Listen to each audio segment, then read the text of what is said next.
Welcome back to A Dog Called Kitty by Bill Wallace. Last time we finished chapters 5 and 6. Today we're going to go over chapters 7 and 8. We had talked about how he was afraid of dogs, but that he was testing himself with this dog. And he started hanging around the barn and getting really, really weak and skinny. Ricky started feeling sorry for him. So we'll see what happens now with the dog. He's been wanting to get rid of him. And he says, I'll get rid of it tomorrow. Only tomorrow comes and he says, oh, I'll get rid of it tomorrow. And there was a lot of tomorrows that went by. So let's see what happens. Chapter 7. I don't rightly remember the pup changing into a dog. I do remember that just about the time school ended, he came up to about my knees. He was still kind of scraggly looking. He still spent most of his time wagging that fuzzy tail. So I kept telling myself he was only a pup. Only inside, I guess I knew better. Reckon Mom and Dad knew about the pup all along. Dad didn't come to the barn much because it was summer and there was no need to fetch hay to the cows. But a couple of times when Beauty and the pup and I would go riding, we'd see him in a truck or on the tractor. We kept our distance, but Dad would have to be blind not to see him. He never mentioned dogs or being afraid after that night that we had the big fight. Not one word was said, and he did seem easier to get along with. Mama always fixed a little extra food, especially meatloaf. She managed to leave the table long enough for me to tuck some scraps into my pocket, yet never seemed to notice when food was missing. And every day she waited till I was inside the barn before she'd call the cats to come eat. Somehow, that dumb old pup got the notion that whenever Mom called, "Here, kitty, kitty, kitty," that meant it was supper time. It didn't matter, though, because each time that she clanged the cat pans together and called them, I was feeding the pup. Then one day it happened. I was either early feeding him or Mama was late feeding the cats. Either way, when she clanged the pans together and called, "Here, kitty, kitty," his scraggly ears perked up and his tail went to wagging. Before I could yell, he lit out for the door. I made a flying tackle for him. All I got for my trouble was a mouthful of dusty hay and the air knocked out of me. I came up spitting and coughing and gagging for air. Then I scrambled to my feet, still hoping that I could catch the pup before Mama saw him. It was easy to tell what was happening before I got to the house. There was squealing and spitting and yapping, more noise than you ever heard. The commotion was coming from beside the back door. And right off, I could tell that pesky pup was mixing with the cats. Mama was yelling, and just as I got to the gate, Dad came running out to help her. He had the broom in his hand raised high for hitting. But when he saw what was happening, he put the broom down, leaned back against the wall, and went to laughing. When I saw what was happening, I couldn't help laughing either. As the pup started after the food, the cats must have remembered him. They figured he was still little and cowardly to give them any trouble. So when he came running up, they went after him. The pup had changed considerable from the way that he had been. I was just opening the gate when the first of our 6 cats whizzed under my legs. She was all fuzzed up, scared, and running like the devil himself had a hold of her tail. The other 5 were still wrapped up with the pup. There was hair flying and squalling till I could hardly hear myself think. Mostly the cats were the ones making the noise. Little wonder either. All of a sudden, I saw the pup chomp down on one of the cats. He grabbed her by the back and pitched her straight up in the air. That crazy cat must have flown a good 6 feet straight up. She was spinning and squealing, legs and tails doing kind of a flip-flop, trying to get her balance. She lit with a thud and looked for a second like it broke her in pieces. Then, the next second, she was on her feet running like mad for a nearby locust tree. Another of the cats was giving the fight to the pup. She came whizzing past so close it nearly knocked me down. Right behind her came another running, scared with his tail puffed up, as big as it was long. Just the calico and the tomcat were left. The pup shook the tom real hard and threw the fight. Took out running like the others. Only he was right scared and mixed up after being shook. He must have lost his bearings for a minute. He aimed straight for the house. Mama saw him coming, but she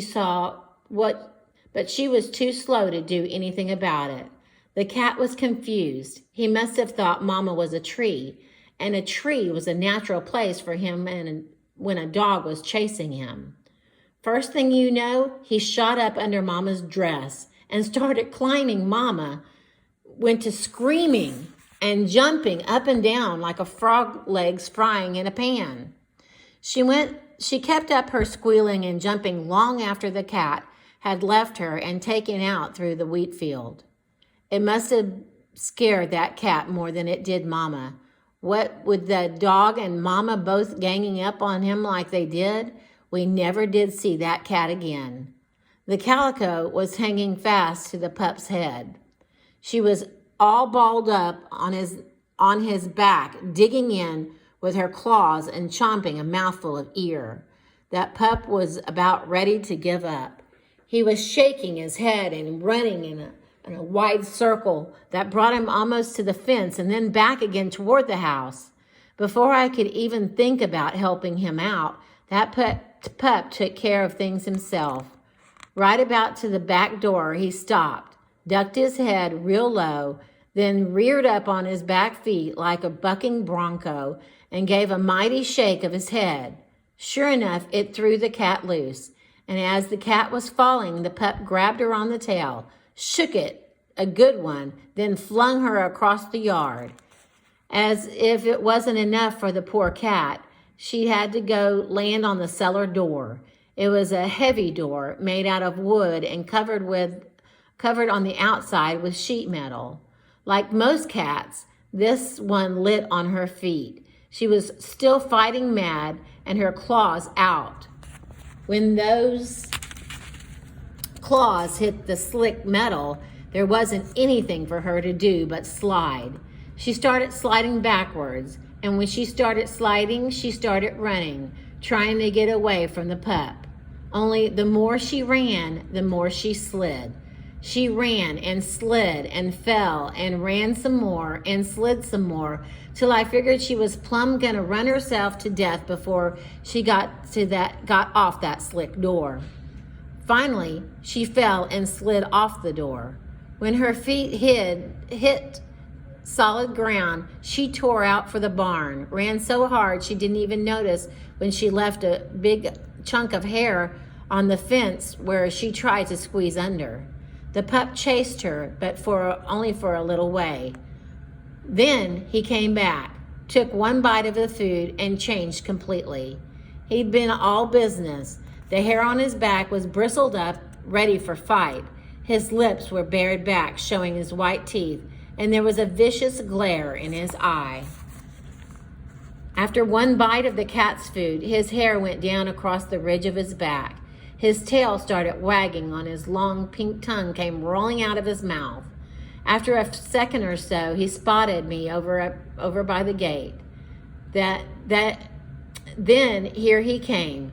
He was kind of grinning out of one side of his face, squirming and wiggling, and I thought that he was gonna fall down. He stopped at my feet, barked a couple of times like he expected me to praise and make over him for a great battle he'd just won.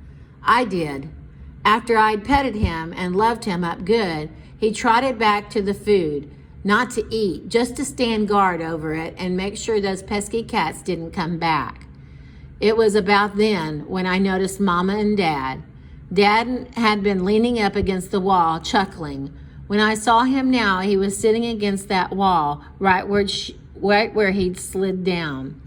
He was holding his stomach and laughing so hard that tears came to his eyes. He'd point to the cellar door where the cat had done so much sliding. Then he'd point at Mama, who was still dancing around, looking about despairingly to make sure that there weren't any more cats to come clawing up her leg. Mama got downright upset when she saw Dad sitting there laughing at her. She'd walked over and kicked him on the foot, shook her finger in his face, and jumped all over him about not helping her. Dad tried to keep a straight face while Mama was blessing him out, but he just couldn't. Mama shake her finger at him. Dad would look real serious, frown and nod his head like he was really listening. Then his cheeks would puff out and his lips would get all quivering till he couldn't hold it any longer.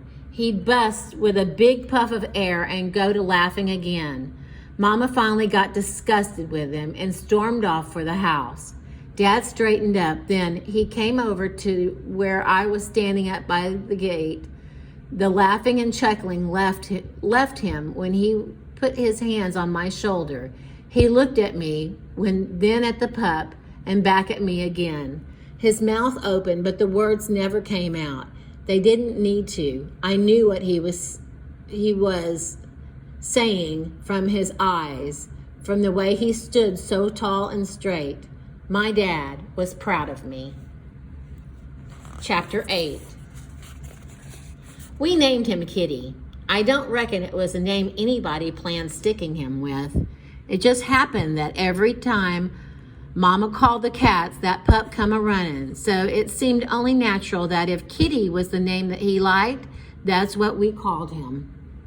Mama fretted a bit over him being around for the first 2 weeks. Every time she went outside to the feed bowl, she knew there was going to be another big fight. She made it a point to wear pants or slip a pair of Dad's overalls on over her shorts to make sure one of those cats didn't mistake her leg for a tree again.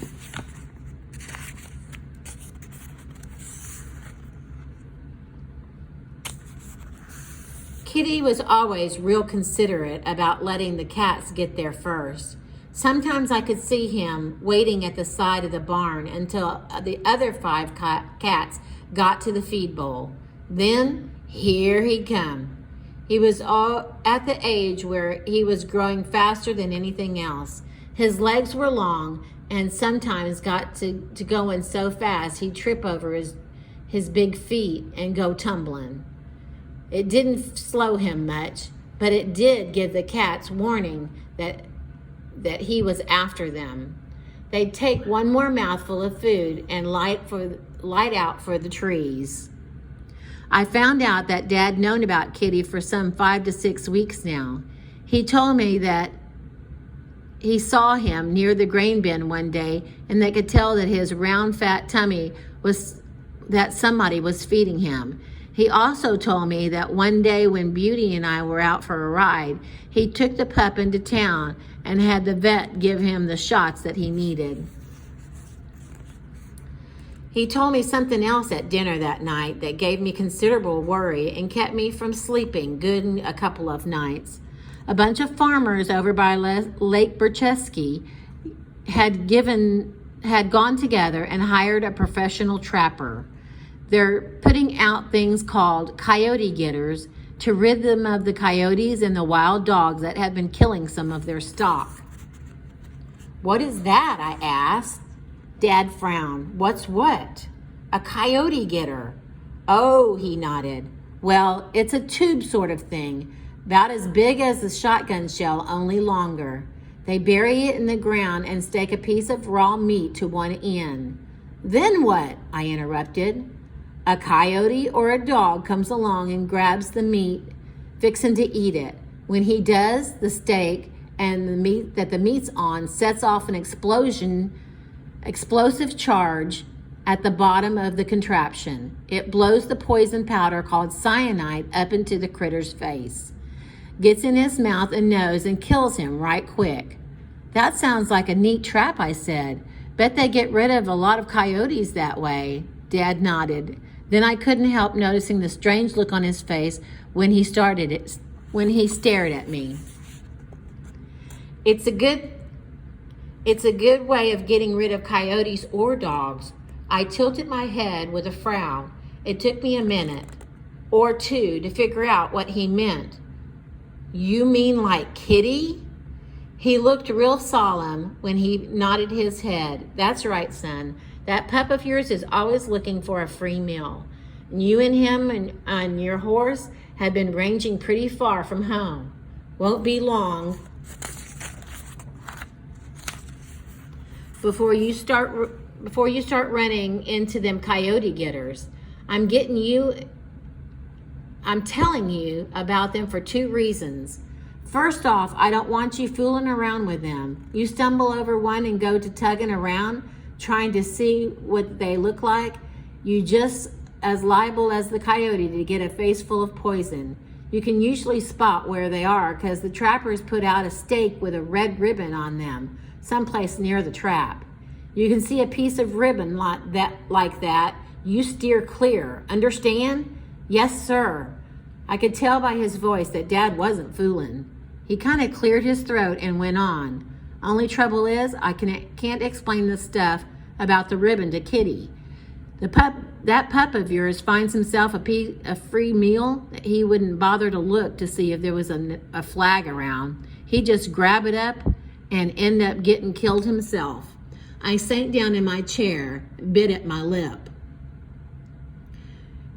We could stay clear of the house, I said. Just ride on our place and steer clear of all the neighbors. Dad nodded. Yeah, but that won't keep the pup from wandering. A fence don't mean nothing to a dog. Once school starts, he's going to wander out on his own, trying to find something to do until you come home.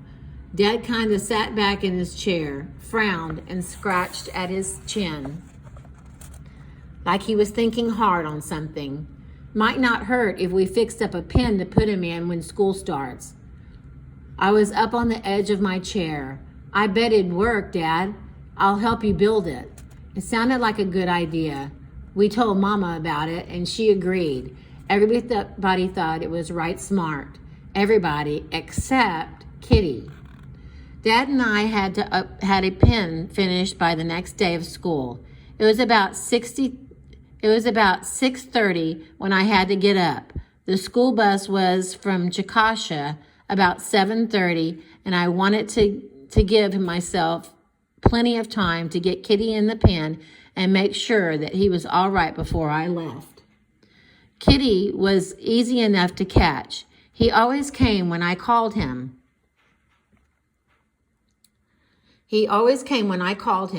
But when I opened the gate to put him in the pen, it was a different story. The cage was made out of hog wire. We put it up with fence posts and sloshed cement around the bottom so that Kitty couldn't dig out. It was about 6 feet square and had a barrel with a hole cut in one end near the end of the pen. I'd stuffed the barrel with fresh, clean hay so Kitty could make himself a bed. When he finally figured I was trying to stuff him into the pen, he threw a regular wall-eyed fit. He started squalling and twisting around like I was trying to kill him. He howled and jumped, trying to get away. I latched onto his ears and hung on for dear life. For a minute, I figured he was going to yank away, and I'd be standing there holding his ear. Only Kitty's ear were a mite sensitive, so after a bit more jumping and trying to yank away, he went to whimpering and settled down. I shoved him inside the pen with my foot and latched the gate. The look that he gave me was one of those that I'd never forget. It was like I was his best friend, and all of a sudden I double-crossed him, stabbed him in the back, or kicked him in the teeth just when he was trusting me with all his heart. He whimpered and whined, begging me to let him out. I knew I couldn't, though, and so I walked off. His yowling and whining followed me to the house, and after I got my stuff for school, I could still hear him begging me to let him out, all the way to where I met the bus. Generally, the first day of school is a pretty exciting thing. New friends to make, old buddies from last year to talk to and play with at recess, new teachers to try and figure out and see what kind of stuff they'll let you get away with. 5th grade was even more exciting than last year. In Chickasha, all 5th and 6th graders go to intermediate school. And instead of just one teacher, we had 6. Just about that time, I'd get settled in for a room, get good and relaxed, and the bell would ring. And I'd have to go grab all my books and go hunting for my next class. Brad and I didn't have any classes together in the morning. I did see him in the hall once. We only had a second or two to talk. It was long enough to find out that we had lunch period at the same time. We agreed that whoever got to the lunchroom first would save the other a seat. I was might near busting at the seams to tell Brad about my new dog. You're kidding. We almost choked on the buttered roll. I smiled, held my shoulders back, and real proud of myself. No, I really do. His name's Kitty. Brad's eyes scrunched up tight, studying me. He had the good manners to finish swallowing his roll before he started in again. You're kidding, he repeated. I shook my head. No, honest. Where'd he come from? Your dad buy him for you? How long you had him? Why'd you name him Kitty? What kind is he? How big? By the time I got all his questions answered and convinced him I honestly had a dog, the recess bell rang, and it was time for us to go head to class again. Just outside the door, Brad stopped. There was a special kind of look in his eyes, a smile that made me feel sort of warm inside. I know you weren't a coward, he said. I knew once you set your mind to it that you'd get over being scared. He drew back and slugged me on the shoulder. Save me a place at lunch tomorrow, he called as he disappeared into the crowd, pushing through the door. The warm, proud feeling I had lasted clear through the next class. But during social studies, I got to thinking about Kitty and the hurt look on his face when I left this morning. Kept hearing his whining, begging me to let him come along. Chances were that he couldn't be very happy. He couldn't be very happy to see me when I got home. He might not want anything to do with me after the way that I treated him this morning. After a while, I made myself downright miserable, worrying about him not liking me anymore.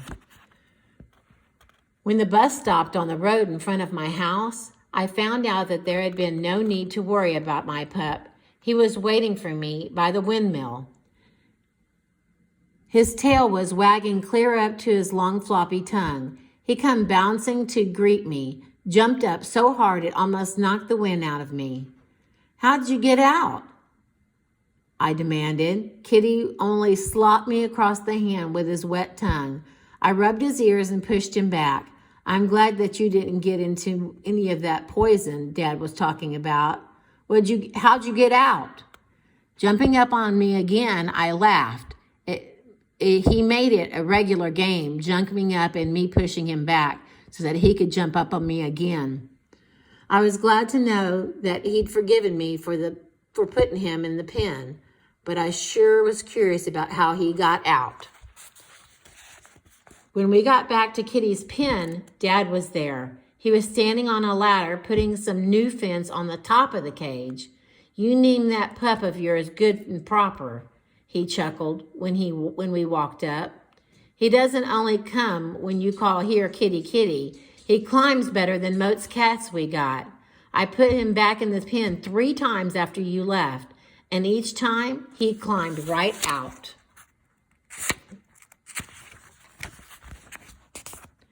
You mean over the top? I wondered, looking how high the fence was. Dad nodded. That's right. Think that'll hold him now? Think this'll hold him, though. Dad tied the last strand of wire in place. Now that the cage had a top on it, I knew there wasn't any way for Kitty to get out come tomorrow. Only tomorrow he dug out under the cement that we poured around the bottom of the pen. The day after that, he kept jumping on the gate till it jarred the latch loose.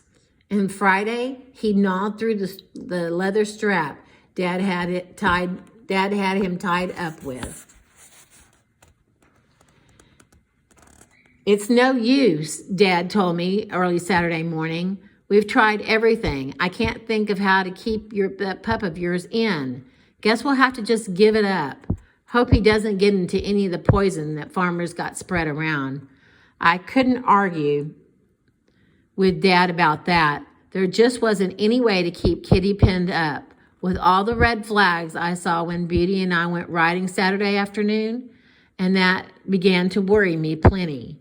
Dad had said the red ribbons marked the places where the coyote getters were planted. Some of them were right against the fence at our place.